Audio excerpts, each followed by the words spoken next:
할렐루야. 사도신경 강해를 계속 하려고 합니다. 지난 1월부터 한 달에 한 번씩 정도 한 것 같은데요. 3번 강해를 끝내고 오늘 4번째 우리 강해를 하려고 합니다. 사도신경 강해를 시작하면서 사도신경의 고백의 내용을 이 내용별로 이렇게 나누면 총 12개의 항목, 12가지 내용으로 그렇게 나눌 수 있다라고 말씀을 드렸습니다. 그리고 그 12개의 고백의 내용을 성부, 성자, 성령 하나님에 대한 고백으로 다시 좀 세분화해 보면 그 중에서 성자 예수님에 대한 고백이 유독 많다라고 그렇게 말씀을 드렸습니다. 기억을 하실지 모르겠네요. 기억을 해주시면 좋겠어요. 오늘 12가지를 다 소개는 할 수 없고 예수님에 대한 고백을 다시 한 번 더 보려고 그러는데요. 성자 예수님에 대한 12 고백 가운데 두 번째부터 7번째, 그러니까 두 번째가 그 외아들 우리 주 예수 그리스도를 믿습니다라는 그런 고백이고, 세 번째, 네 번째, 다섯 번째, 여섯 번째, 7번째로 예수님에 대한 신앙 고백이 소개가 되고 있습니다. 그런데 이 6가지를 내용적으로 분류를 해보면 첫 번째 소개되고 있는 그 외아들 우리 주 예수 그리스도를 믿사오니, 이것은 예수님의 성품 혹은 예수님이 어떤 분이신가, 예수님의 정체성에 대한 내용이다, 그렇게 말씀을 드렸습니다. 그래서 지난번에 예수님의 이름이라는 그런 제목으로 우리 두 번째 저 내용을 우리가 살펴보았습니다. 그 다음에 세 번째부터 7번째 예수님에 대한 이 고백이 예수님이 어떤 분이신가에 대한, 실제적으로 예수님께서 어떤 일을 하셨는가에 대한 내용들이 세 번째, 네 번째, 다섯 번째, 여섯 번째, 7번째로 그렇게 소개가 되고 있습니다. 오늘은 예수님께서 어떤 일을 하셨는지 그 중에 첫 번째 내용, 예수님의 탄생에 대해서 우리 함께 살펴보려고 합니다. 다시 한번 말씀을 드리면, 예수님은 어떤 분이신가? 그 외아들 우리 주 예수 그리스도를 믿습니다. 예수님은 우리의 주님이 되시고 그리스도가 되시고 하나님의 아들이십니다라고 그 고백을 우리 지난 시간에 했고, 그러면 그분이 구체적으로 어떤 일을 하셨는가에 대한 이제 고백의 내용들이 오늘부터 이제 기회가 되는 대로 그렇게 한번 소개를 하려고 그럽니다. 오늘은 두 번째 보이시는 예수님의 탄생에 대한 내용을 함께 하려고 그러는데요. 이 예수님의 탄생을 이렇게 표현하고 있죠. 이는 성령으로 잉태하사 동정녀 마리아에게 나시고, 사도신경 강해이기 때문에 오늘 제가 읽은 본문을 중심으로 설교를 그렇게 하지는 않을 겁니다. 저 사도신경을 중심으로 해서 예수님이 이 땅에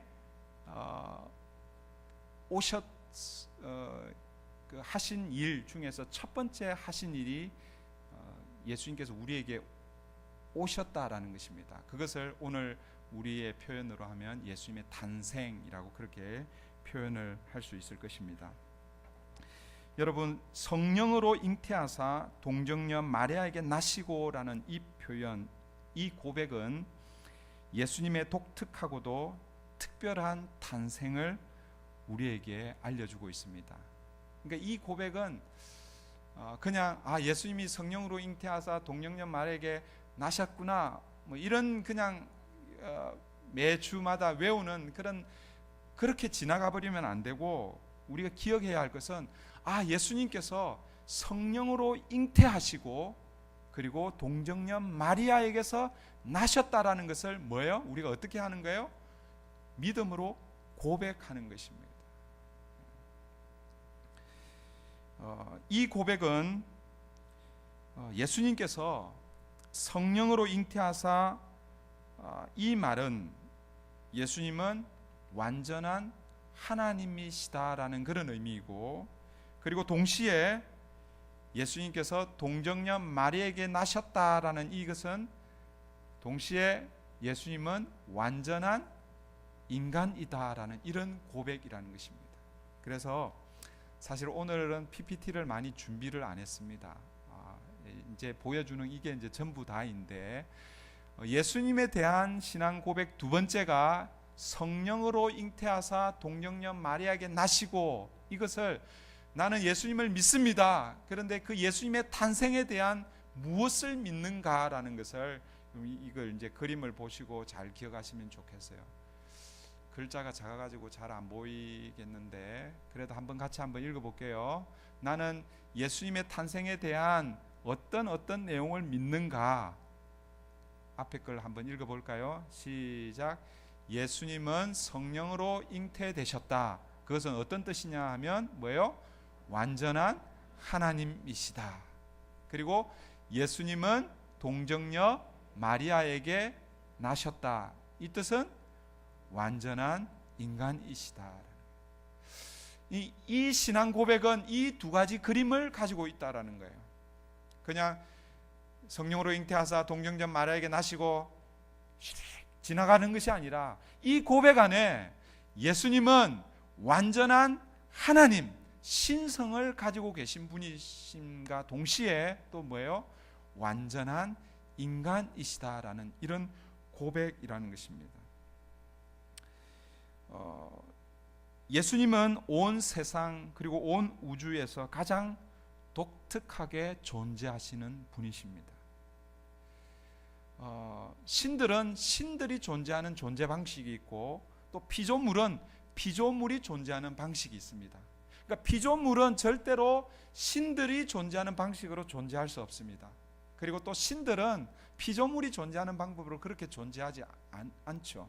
근데 예수님은 삼위일체의 한 분으로서 성부, 성자, 성령 제2위의 위격을 가지고 계신 삼위일체 하나님이시면서, 그런데 예수님은 또 인간 혹은 피조물의 존재 방식으로 존재하시는 분이시라는 겁니다.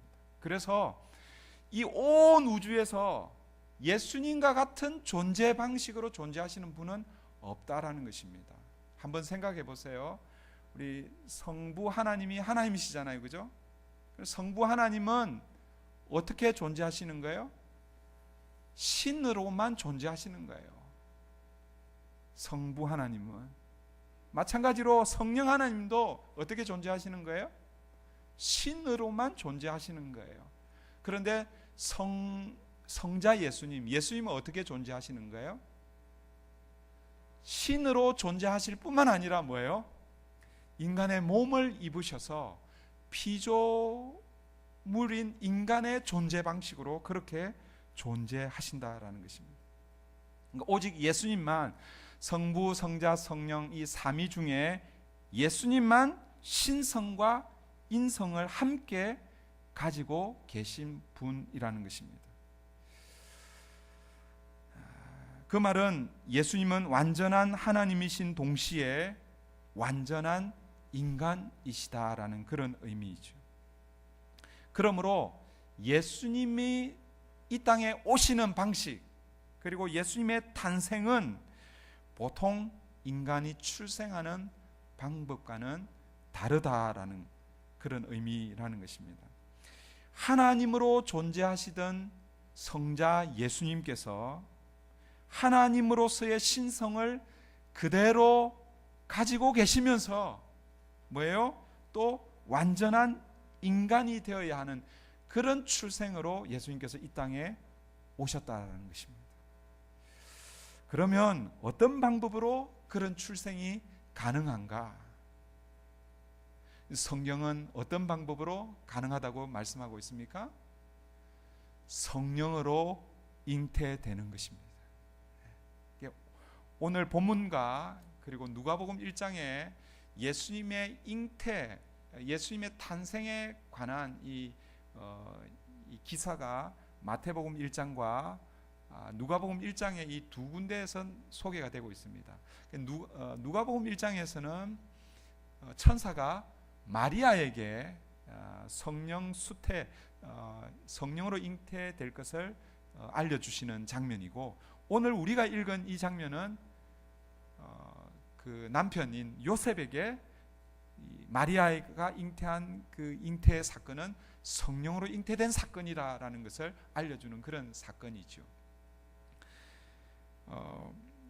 어쨌든 예수님의 출생은 하나님이시면서 하나님의 신성을 가지고 또 완전한 인간의 모습으로 오시는 그 방법은 보통 인간의 출생 방법으로 오시는 것이 아니라 특별한 방법으로 오시는데, 그 특별한 방법이 뭐냐면 성령으로 잉태되는 것이라는 것입니다.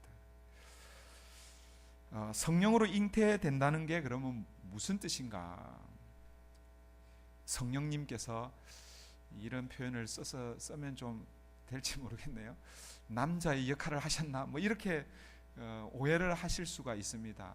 그렇게 생각할 수 있습니다. 그러나 그런 의미가 아니라 성령으로 잉태되었다라는 것은 하나님의 초자연적인 방법, 하나님의 초자연적인 능력으로 잉태되셨다라는 그런 의미라는 것이죠.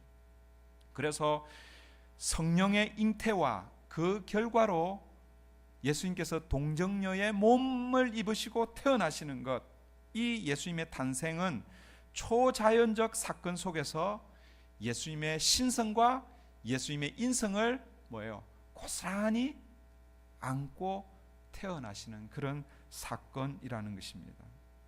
그래서 여러분들이 이 그림이라고 하기에는 좀 그렇지만 이 고백을 이렇게 여러분 기억하셔야 합니다. 성령으로 잉태하사 동정녀 마리아에게 나시고, 이것은 예수님은 성령으로 잉태되셨는데 그것은 예수님은 완전한 하나님이시다. 그리고 동정녀의 몸에서 태어나셨는데 그것은 완전한 인간이시다. 또 혹시 이런 생각을 하고 계신 분이 계실지 모르겠어요. 그러면 예수님은 반은 인간이고 반은 신이다. 그래서 50-50, 50대 50으로 그렇게 이루어져 있느냐, 이렇게 생각할 수도 있습니다. 그런 의미가 아니에요. 100% 인간이시고 그리고 100% 하나님이시다. 그런 의미라는 것입니다. 여러분, 이런 고백은 아무나 할 수 있는 고백이 아닙니다. 이것은 하나님의 은혜가 아니면 이렇게 할 수가 없는 고백이지요. 그래서 사실 초대 교회 때부터 이 사실을 믿지 못해서 각종 이단들이 그렇게 생겨났죠. 그래서 예수님을 믿기는 하는데 온전하게 믿지를 못하는 거예요. 이게 대표적인 게 이 예수님의 신성과 인성 두 양성을 가지고 계신데, 한쪽에서는 예수님의 인성을 부인하는 그룹이 생기기도 하고, 그리고 또 한쪽에서는 예수님의 신성을 부인하는 이런 그룹이 생긴단 말이에요. 그러니까 둘 중에 하나를 부인하면 다 이단으로 정죄받았습니다. 예를 들어서 인성을 부인한다는 건 뭐예요? 예수님이 하나님이라는 사실은 믿습니다. 그런데 예수님이 사람이라는 것은 믿지 못하겠다는 거예요. 이 대표적인 이단이 초대 교회부터 있어 왔던 이단인데, 여러분 많이 들어보셨을 거예요. 영지주의자들. 많이 들어보셨죠? 성경에도 나와요. 그죠? 그런 내용들이 나옵니다. 이들은 교회 역사 최초로 나타난 어떤 의미에서 신학적 이단들이라고 할 수가 있는데, 그들에 의하면 예수는, 역사적인 예수, 그 예수는 실제 몸을 입고 온 예수가 아니라 그냥 이 가짜인 거예요. 가짜. 그냥 하나님이 그냥 몸을, 인간의 탈을 쓰고 있는 거예요. 그래서 그 탈을 벗기면 거기에는 인간이 아니라 하나님, 신이라는 거예요. 왜 그렇게 주장을 하냐면 이 영지주의자들이 주장하는 중요한 그 주장 중에 하나는 이 세상을 이원론적으로 그렇게 생각합니다. 물질 세계와 영적 세계를 구분해서 물질 세계는 악하고 나쁘고 안 좋은 거 그렇게 생각하는 거예요. 영적 세계만 참이고 아름다운 것이고 가장 좋은 것이고 그렇게 생각하는 거예요. 근데 여러분 그런 그 생각을 가지고 한번 보시면 하나님은 뭐예요? 물질 세계에 존재하시는 분이 아니라 영적 세계에 그리고 가장 최고의 존재이신 거예요. 그 최고의 존재가 이 악한 이 물질에 이 몸을 입을 이유가 없다는 것입니다. 그렇게 돼서도 안 되고, 그러니까 예수님을 일컬어서 참 인간이라고 그렇게 고백을 할 수 없는 것이지요. 예수님은 하나님이시기에 몸은, 겉으로 드러난 이 몸은 그냥 환상일 뿐이다. 그래서 예수님께서 당하신 고난, 예수님께서 십자가에 달려 돌아가심, 그리고 3일 만에 부활하심, 이런 것은 그냥 환상이라는 거예요. 환상. 신이 어떻게 고난을 받을 수 있는가? 신이 어떻게 십자가에 달려 돌아가실 수 있는가? 그건 아니라는, 거짓말이라는 것입니다. 그런 이단의 부류가 있고, 또 한 부류는 예수님의 신성을 부인하는 그런 부류입니다. 예수님이 사람이라는 것은 믿습니다. 그리고 그 사람이라는 것도 거의 완벽한 사람으로 믿습니다. 그냥 우리와 같이 뭐 이런 너와 나와 같은 사람 중에 한 사람으로 그렇게 보는 게 아니에요. 이 사람, 이 예수님의 신성을 부인하긴 하지만 예수님을 최고로 올려놓는 거예요. 어떤 의미에서는. 그러나 예수님을 신으로 보지는 않는 것이죠. 대표적인 그 이단들 중에 하나가 에비온주의자들, 에비온파라고 그렇게 이야기하는데, 이들은 유대교적인 입장에서 유대교가 가지고 있는 신앙관이 뭐냐면요, 유일신 사상 아닙니까? 하나님은 한 분밖에 안 계신 거예요. 그래서 유대교는 삼위일체를 믿지 않습니다. 그러니까 하나님 한 분밖에 안 계신데 그 사람, 그분이 제2위로 이 예수님이 이 땅에 오셔서 그러면 어떻게 되는 거예요? 하나님이 두 분이 되시잖아요. 믿을 수가 없는 거죠. 그런데 이들이 예수를 어떻게 이해를 하냐면, 그러나 예수는 일반 사람들하고는 틀리다라는 것입니다. 예수는 율법을 준수한 점에서 다른 사람들보다는 탁월하다라는 거예요. 어떤 의미에서는 거의 완벽할 정도로 율법을 지켰다라는 거예요. 그래서 예수님이 그 율법을 지킨 그 율법적 경건 때문에 하나님께서, 신이신 하나님께서 예수님을 어떻게 하시는 거예요? 메시아로 격상시켜 주신, 뭐 그렇게 생각하는 거예요. 하나님이 선택해서 메시아로 삼아 주셨다라는 거예요.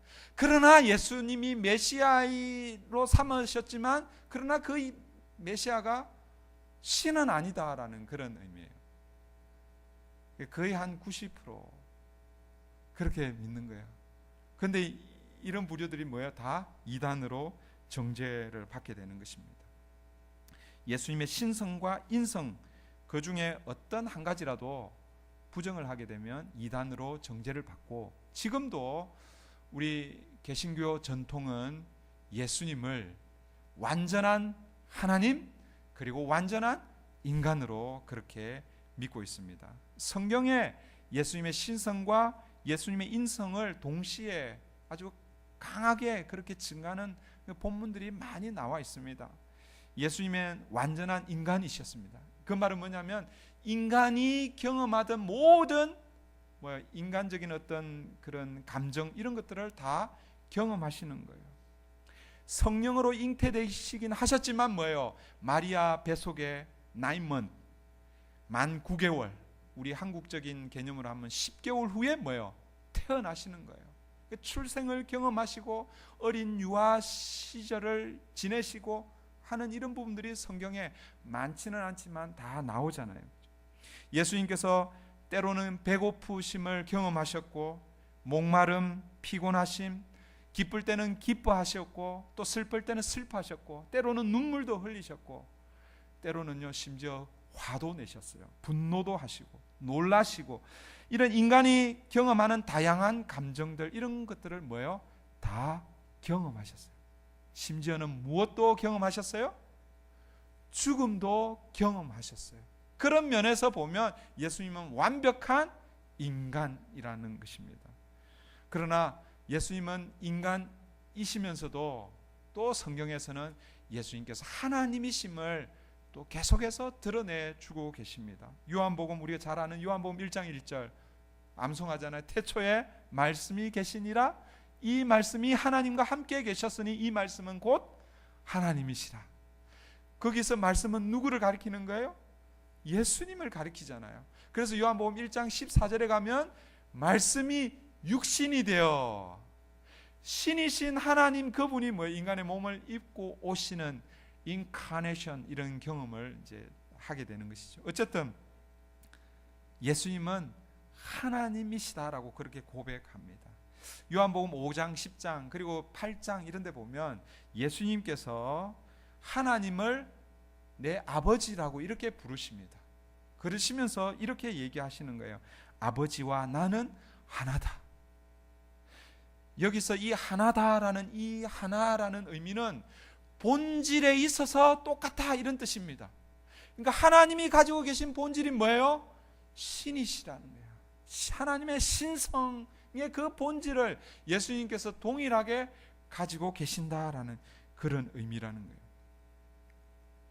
또 요한복음에 보면 요한복음에 독특하게 예수님을 자신을 가리켜서 나는 무엇이다 에고 에이미라고 이런 이야기를 많이 들어보셨을 것입니다. 7가지 예수님께서 자신을 소개하는 그런 장면이 나와요.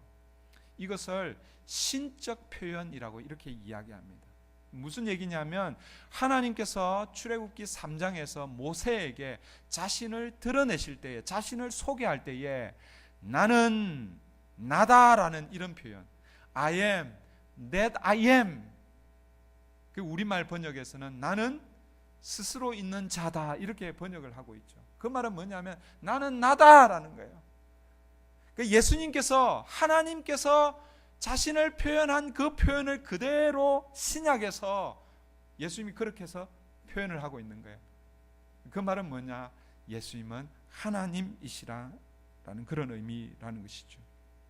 그리고 복음서에 보면 예수님께서 수많은 기적들, 이적들 이런 것들을 일으키십니다. 예수님께서 일으키신 그 기적, 이적들을 통해서 우리에게 보여주시는 것은 예수님은 뭐라는 거예요? 누구시라는 거예요? 하나님의 능력을 입으신 하나님이시라는 거예요. 예수님이 그냥 기적을 일으키신 게 아니에요. 메시아이심을 그 기적, 이적을 통해서 드러내신 그런 사건이시죠. 이런 모든 것들은 모두가 다 예수님이 누구시라는 것입니까? 하나님이라는 사실을 우리에게 보여주고 있는 것입니다. 성경은 어떤 부분에서는 예수님은 참 인간의 모습을 보여주시기도 하고 또 어떤 경우에는 참 하나님의 모습을 보여주십니다. 왜냐하면 예수님은 참 하나님이시면서 참 인간이시기 때문에 그렇습니다. 그렇다면 왜 예수님이 완전한 인간이시면서 완전한 하나님이셔야 했습니까? 여러분 이유는 간단합니다. 그것은 바로 저와 여러분을 위해서 아니 온 인류를 위해서 예수님께서 하나님이시면서 참 인간으로 이 땅에 오신 거예요. 다른 이유가 아니라 누구 때문에요? 저와 여러분 때문이라는 거예요. 2가지로 제가 좀 설명을 해드리겠습니다. 첫 번째는 하나님께서 참 하나님이시면서 참 인간이 되신 이유는 첫 번째는 우리의 다르게 표현하면 인류의 대표자가 되기 위해서라는 것입니다. 즉 예수님께서 완전한 인간이 되신 이유는 인류의 대표자가 되시기 위해서라는 것입니다. 여러분 아담의 후손으로 태어난 모든 사람이 아담의 후손은 다 뭐에 자동적으로 뭐가 되는 거예요? 다 죄인이 되는 것입니다. 왜 그렇습니까? 아담이 인류의 대표자이기 때문에 그렇습니다. 아담이 인류의 대표자가 아니면 우리가 태어나면서 바로 죄인이 될 수가 없어요. 그러나 아담이 인류의 대표자이기 때문에 아담의 후손으로 오는 모든 사람들, 모든 인류는 뭐예요? 자동적으로 그냥 태어나면서 다 죄인이 되는 거예요. 다윗도 그 훌륭하고 위대하고 우리가 본받고 싶어하는 하나님께서도 인정한 다윗을 하나님의 마음에 합한 사람이라고 인정한 그 다윗이 시편 51편에 자기가 뭐라고 고백합니까? 나는 죄 중에 잉태되었다라고 그렇게 고백하잖아요. 여러분, 죄 중에 잉태되었다는 것은 그래서 이제 태어나면 뭐로 태어나는 거예요? 죄인으로 태어나는 거예요. 제가 지난번에 한번 그런 말씀드렸죠. 모태신앙 그렇게 말씀드렸잖아요. 모태신앙이 아니라 모태죄인입니다. 모태죄인. 어머니 뱃속에서부터 뭐예요? 죄인으로 있다가 태어나면서 자동으로 뭐예요? 죄인이 되는 거예요. 이게 우리 인간의 어떤 의미에서는 운명이지요. 그 이유가 뭐냐면 아담이 인류의 대표이기 때문에 그렇습니다. 아담의 불순종, 이제 아담을 첫째 아담이라고 그렇게 이야기하잖아요. 첫째 아담의 불순종으로 말미암아 죄가 세상에 들어오고 그 죄로 말미암아 모든 인류에게 죽음이 찾아오게 되었는데, 이 예수님은 이 고리를 끊으시기 위해서, 이 사건을 역전시키기 위해서 인간의 몸을 입고 이 땅에 오셨다라는 것입니다.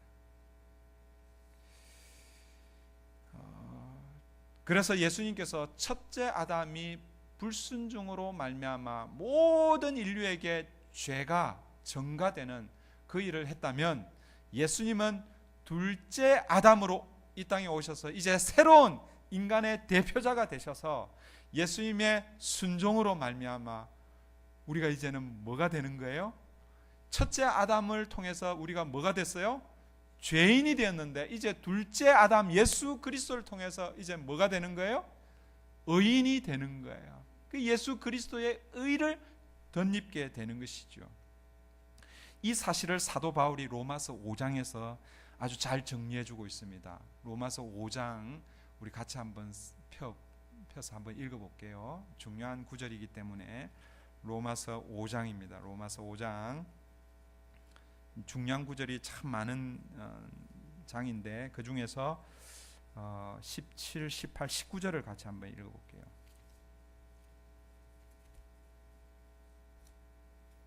다 같이 읽습니다. 시작.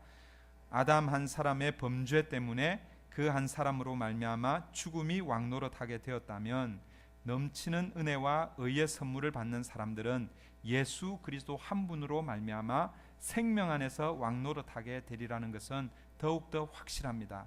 그러니 한 사람의 범죄 행위 때문에 모든 사람이 유죄 판결을 받았는데, 이제는 한 사람의 의로운 행위 때문에 모든 사람이 의롭다는 인정을 받아서 생명을 얻게 되었습니다.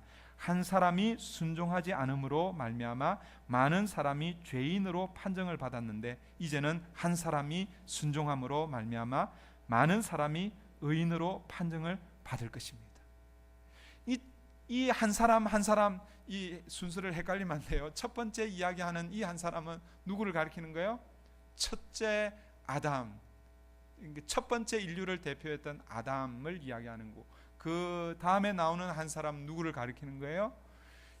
이 이후에 이제 두 번째 아담으로서 다시 우리 인류를 대표하는 예수님을 가리키는 거예요. 이 사도 바울이요, 이 말씀을 아주 잘 정리해 주고 있습니다. 아담 한 사람의 불순종으로 말미암아 죄가 들어와서 모든 인류가 다 죄인이 되었는데, 이 죄 문제, 죽음의 문제를 해결하기 위해서 하나님께서 예수 그리스도를 보내주셨는데, 그런데 이 예수님이 완전한 인간의 모습을 입지 않고서는 인류의 대표가 될 수 없기 때문에 완전한 인간의 몸을 입고 오셨다라는 것입니다. 그리고 그 예수 그리스도의 순종으로 말미암아 이제 그 예수 그리스도 안으로 들어가는 사람, 예수 그리스도 우산 안에 들어가는 사람들은 뭐예요? 다 의인이 되는 것입니다. 할렐루야. 이게 하나님의 은혜인 것이지요. 두 번째, 예수님께서 참 인간이면서 완전한 하나님이 되신 이유는, 두 번째 이유는 뭐냐면, 첫 번째는 인류의 인간의 대표자가 되기 위해서인데 사실은 똑같은 얘기입니다. 두 번째는 뭐냐면 그 인류의 대표자가 갖추어야 할 자격 때문이라는 것입니다. 그냥 아무나 인류의 대표자를 세워서는 안 되는 것이죠. 그 인류의 대표자가 구비해야 할 그 자격이 있는데 뭐 많지만 그냥 가장 대표적인 거 하나만 말씀드립니다. 그게 뭐냐면요, 죄가 없어야 되는 것이죠. 죄가 있으면 똑같이 첫째 아담과 똑같은 역할을 밖에 할 수 없다는 것입니다. 둘째, 예수님께서 둘째 아담으로 오시는 이유는, 오셨는데 그때 참 하나님이신 이유는 뭐냐면 죄가 없는 분으로 오셔야 하기 때문에 그렇다는 것입니다. 하나님께서 인간이 되셔야 하는 이유, 그것은 인간으로서는 우리 인간의 죄 문제를 해결할 수 없다는 것을 하나님이 너무나 잘 알고 계셨기 때문에 그 죄 문제 해결하시기 위해서 하나님이신 그분이 뭐예요? 인간의 몸을 입고 오신다. 그 인류의 대표자가 되셨는데 자세히 살펴보니까 뭐예요? 죄가 없으신 분이라는 거예요.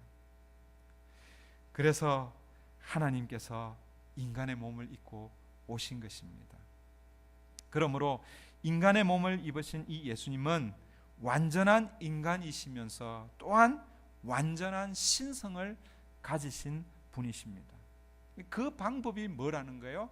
성령으로 잉태되어서 동정녀의 몸을 통해 예수님이 태어나시는 일이라는 것이죠. 동정녀 탄생이 중요한 이유가 무엇인가? 제가 여러 번 말씀을 드렸는데 또 이제 중요하기 때문에 다시 한번 반복을 좀 하고 싶습니다. 예수님께서 남자의 후손이 아니라 여자의 후손이라는 것을 다시 한번 말씀해 주고 있는 것입니다. 예수님이 동정녀, 그러니까 남자를 경험하지 않은 처녀의 몸에서 예수님이 오셨다, 이 말은 뭐냐면 남자의 이 후손이 아니라 여자의 후손이라는 것을 우리에게 가르쳐 주고 있는 것입니다. 이것은 창세기 3장 15절, 우리가 보통 원시 복음이라고 이야기하기도 하고 최초의 하나님의 언약이라고 이렇게 이야기하기도 합니다. 이 말씀을 이루시기 위함이죠. 잘 아실 거예요. 제가 읽어드릴게요. 내가 너로 여자와 원수가 되게 하고 너의 자손을 여자의 자손과 원수가 되게 하겠다. 여자의 자손은 너의 머리를 상하게 하고 너는 여자의 자손의 발꿈치를 상하게 할 것이다. 누구에게 한 이 저주의 말씀입니까? 사실 이게 저주의 말씀이기도 하고 또 한편으로는 뭐예요? 복음이기도 하죠. 그러니까 사탄에게는 저주의 말씀입니다. 여자의 후손이 너의 머리를 상하게 한다는 것이죠. 그러나 뭐예요? 죄 가운데 있는 이 아담과 하와, 그리고 그 아담과 아담의 우산 아래에 있는 이 모든 인류에게는 뭐예요? 여자의 후손이 나오면 사탄의 머리를 상해서 우리를 그 사탄의 속박에서 구원해 주시겠다는 약속의 말씀이시죠. 이 약속의 말씀을 따라서 뭐예요? 구약의 여러 선지자들을 통해서 여자의 후손으로 올 것을 예언하셨잖아요. 오늘 우리가 읽은 말씀 중에서도 이사야 7장 14절이 인용이 되고 있습니다. 보라, 처녀가 잉태하여 아들을 낳을 것인데 이름을 임마누엘이라 하리라. 그 예언이 뭐예요? 예수님 태어나실 때에 그때 성취되고 있습니다. 제가 종종 이런 질문 던지잖아요. 아기는 누가 낳습니까? 애는 누가 낳아요? 질문 같지 않은 질문을 제가 우리 새가족 교육할 때나 또 새가족부 혹은 이런 기회가 있으면 가끔씩 이런 질문을 던져요. 정신없는 질문이지요. 애 누가 낳아요? 여자가 낳지요. 그죠? 생물학적으로 여자가 반드시 낳습니다. 그러나 여러분, 성경적인 관점에서 보면 분명히 아이는 여자가 낳는데도 불구하고 항상 성경은 어떻게 표현하고 있냐면 남자가 애를 낳았다고 이렇게 표현하고 있는 거예요. 구약의 족보에 나와 있는 족보 혹은 신약에 나와 있는 그 족보들을 보면 다 누가 애를 낳아요? 다 남자들이 애를 낳고 있어요. 그러니까 실제로 남자가 애를 낳았다는 게 아니라 여자가 낳지만 상징적으로 무엇을 의미하냐면 모든 인류는 다 누구의 후손이라는 거예요? 남자의 후손이라는 것입니다. 그 남자 거슬러 올라가면 그 최고의 자리에 누가 있는 거예요? 첫째 사람 아담이 자리에 떡 하고 앉아 있는 거예요. 그러니까 모든 남자의 후손은 다 뭐예요? 죄인이라는 것입니다. 그런데 예수님께서 이 땅에 오실 때에 남자의 후손으로 오시는 것이 아니라 누구의 몸을 빌어서? 여자의 몸을 빌어서 특별한 방법으로 이 땅에 오시는 거예요. 그래서 성경은 달리 표현할 수가 없으니까 이 남자의 자손, 남자의 후손과 반대 개념으로 뭐예요? 여자의 후손, 여자의 자손이라고 이렇게 표현하고 있고, 그리고 실제로 남자를 거치지 않고 누구를 통해서 성령으로 잉태되어 예수님께서 태어나시는 거예요. 그러니까 예수님은 뭐예요? 죄가 있어요? 없어요? 예수님은 죄가 없으신 것이죠. 죄가 없으시기 때문에 예수님은 우리 인간의 죄 문제를 해결해 주실 수 있는 것입니다. 그리고 마태복음 오늘 우리가 읽은 그 17절 그때까지가, 오늘 우리 18절부터 읽었는데 17절 그 마지막이 예수님의 족보이고, 그 예수님의 족보의 마지막이 누구예요? 예수님으로 끝나잖아요. 예수님으로 끝나잖아요. 그러니까 사실은 아브라함으로부터 시작이 되었지만, 그러나 누가복음에 가면 나중에 이 아담으로 이렇게 올라가요. 구약에도 가면 아담으로 올라가잖아요. 그 말은 뭐냐면 비록 예수님이 태어난 이 족보이지만 이 족보는 남자의 족보이고 죄의 족보이고, 그 죄의 족보 마지막에 누가 오셨다는 거예요? 예수님께서. 그러나 남자를 거치지 않고 오셨다는 거예요. 그리고 예수님께서 어떻게 하셨어요? 십자가에 달려 돌아가셨어요. 아, 예수님이 실패하셨구나가 아니라 족보를 끊어버리시는 거예요. 아담으로부터 시작된 그 죄의 족보를 예수님께서 십자가 위에서 족보를 마감해 버리시고, 그리고 뭐예요? 새로운 족보를 시작하시는 거예요. 그 신약에 예수님 다음에 누가 태어났다라고 소개가 되어 있어야 안 되어 있어요? 안 되어 있어요. 그죠? 생물학적으로, 혈통적으로는 이제 없어요. 그런데 여러분, 영적으로 예수님 이후에 새로운 족보가 시작이 됩니다. 예수님이 사람들을 부르시는 거예요. 누구를 부르시는 거예요? 제자들을 부르시는 거예요. 그리고 그전에는 육신적으로, 혈통적으로 이스라엘의 족보 안으로, 인간의 족보 안으로 그렇게 불러 모으셨는데, 예수님께서 이제는 뭐로 모으시는 거예요? 고백으로, 신앙 고백으로, 다르게 표현하면 믿음으로 새로운 족보를 예수님께서 열어가십니다. 예수님께서 십자가에서 인간 이스라엘 족보를 마감하시고 이제는 뉴 이스라엘, 새로운 이스라엘을 시작하십니다. 그게 신약에서 시작이 되는데, 그걸 일컬어서 뭐라고 부릅니까? 새 이스라엘을 뭐라고 불러요? 교회라고 부르잖아요. 교회라고. 그게 예수님을 통해서 새로운 민족, 새로운 족보, 새로운 시대가 열린 것이지요. 그게 교회입니다. 사도행전 2장에서부터 이제 교회가 시작이 되는 것이죠. 말씀을 준비하면서 참 놀라운 걸 한번, 놀랍다기보다는 그냥 제가 생각할 때 참 신기하다 하는 이런 생각을 하게 되었는데, 여러분, 교회의 탄생을 우리가 보통 사도행전 2장을 교회의 탄생이라고 이렇게 일컫습니다. 그런데 교회의 탄생을 무엇으로부터 시작을 합니까? 성령이 오셔서 그때부터 교회가 이제 본격적으로 시작이 됩니다. 교회의 탄생은 누가 오셔야 가능한 거예요? 성령이 오셔야 가능해요. 그러니까 쉽게 말씀드리면요, 교회는 누가 잉태한 거예요? 성령이 잉태하신 거예요.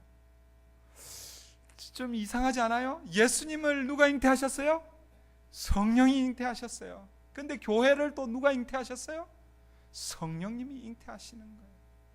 교회를 이루는 우리 성도들, 구성원들, 교회를 이루는 하나님의 자녀들 한 사람 한 사람 면면을 살펴보니까 누가 하나님의 자녀가 되는가, 그 사실을 살펴보니까 이것도 놀랍게도 무엇을 거쳐서 하나님의 자녀가 되는가 하면 성령으로 거듭나야 되는 것입니다. 요한복음 3장, 예수님께서 니고데모와의 대화 가운데서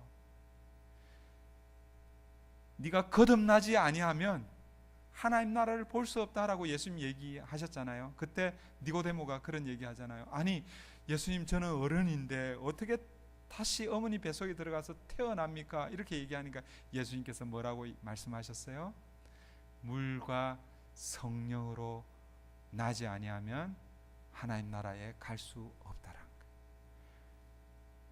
하나님의 나라, 하나님의 백성, 교회를 이루는 중요한 요소는 물과 성령으로 거듭나는 것입니다. 여기서 물과 성령이라는 것은 요한복음의 독특한 표현인데, 물과 성령을 같은 의미로 그렇게 봅니다. 나중에 이제 요한복음 8장에 가보면 예수님께서 내 배에서 생수의 강이 나오리라, 이 강물을 마시는 자는 다시는 목마르지 않을 것이다, 이렇게 말씀하시고 나서 그 강물, 그 생수를 일컬어서 뭐라고 말씀하고 있냐면 성령을 일컬읍니다, 이렇게 표현하고 있습니다. 그러니까 요한복음 3장에 물과 성령으로, 이 말은 물, 즉 성령으로 나지 아니하면, 이런 의미가 된다는 것이죠. 다시 정리합니다. 예수님께서 이 땅에 인간의 몸을 입고 오실 때에 어떤 과정을 통해서 오셨어요? 성령의 잉태하는 이 과정을 통해서 오셨습니다. 성령으로 잉태하셔서 인간의 몸을 입고 이 땅에 오셨습니다. 그리고 예수님께서 뭐예요? 죄의 족보, 남자의 족보, 아담의 족보를 종식시키시고 새로운 족보, 생명의 족보, 새로운 이스라엘을 시작하십니다. 그걸 일컬어서 교회라고 이야기하고, 그 교회가 어떻게 시작되냐면 성령이 임하실 때 교회가 시작이 되고, 그리고 가만히 생각해 보니까 우리가 영적으로 거듭나는 것, 이것은 누구의 역사로 가능한 거예요?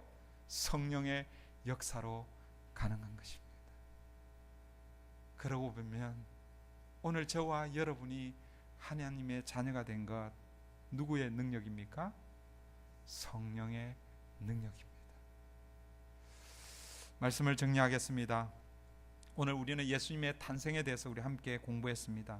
이는 성령으로 잉태하사 동정녀 마리아에게 나시고, 이 고백은 그냥 고백이 아니라 예수님은 신성과 인성을 함께 갖고 계신 분이신데, 그런데 이 고백이 우리하고는 무관한 것이 아니라 예수님을 잉태케 하신 그 성령께서 오늘 교회와 우리를 태어나게, 하나님 자녀되게 하셨다는 것입니다.